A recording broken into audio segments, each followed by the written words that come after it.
Allez, salut les gars, j'espère que vous allez bien. C'est toujours moi de Hospital et je prends un peu de temps comme ça pour vous faire une vidéo parce qu'il y a plusieurs étudiants comme ça pour la bourse de Russie qui ont déjà reçu, qui ont déjà passé la première étape et qui doivent se retrouver à la seconde étape. Alors ces personnes-là, ces étudiants-là ont reçu un message qui est déjà orangé qui demandait comme ça de télécharger les traductions de passeport et aussi de faire les tests médicaux, les traductions aussi de ça, ce sont les éléments de la seconde étape. Voilà, donc une fois que vous passez à la première étape, vous allez recevoir cela.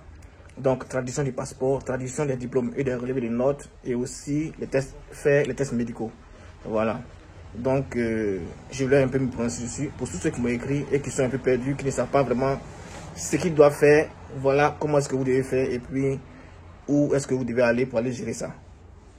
Déjà, en ce qui concerne la traduction, bon, je vais prendre comme ça en ce qui concerne les tests médicaux. En ce qui concerne les tests médicaux, déjà, vous devez vous renseigner pour voir si votre gouvernement ne vous dit pas d'aller dans un point bien spécifique. Parce que en ce qui concerne le Burkina ou bien en ce qui concerne le Cameroun surtout, le Cameroun, je crois que c'est le ministère qui vous dirige, qui vous dit où est-ce que vous devez aller faire votre test, chez quel docteur, dans quelle clinique vous devez aller faire vos tests de VIH-Sida, d'hépatite et de tuberculose. Voilà, donc prenez vraiment l'information avant d'aller faire dans une clinique. Parce que si vous allez ailleurs, comparé à ce que eux-mêmes ils vous ont signalé, je crois qu'ils ne vont pas accepter vos dossiers. Voilà, donc essayez d'abord de vérifier. Si on vous demande d'aller dans une clinique ou on vous demande dans tel point.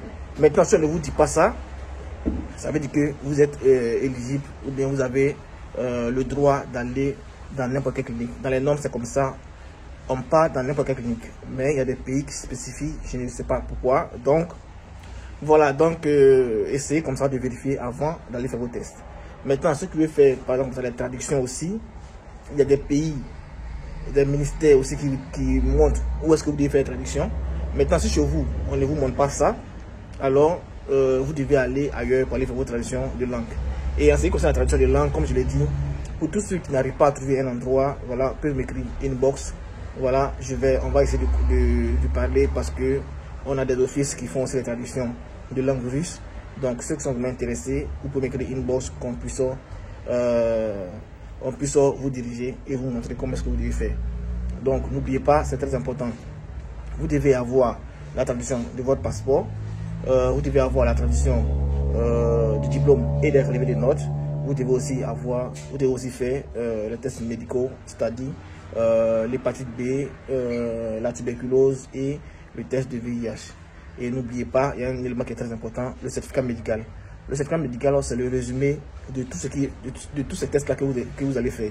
Parce que vous allez voir sur le site, on vous demande de mettre le certificat médical et on vous demande aussi de mettre le certificat le test de tuberculose et tout ça. Donc, lorsque vous prenez ça, vous scannez.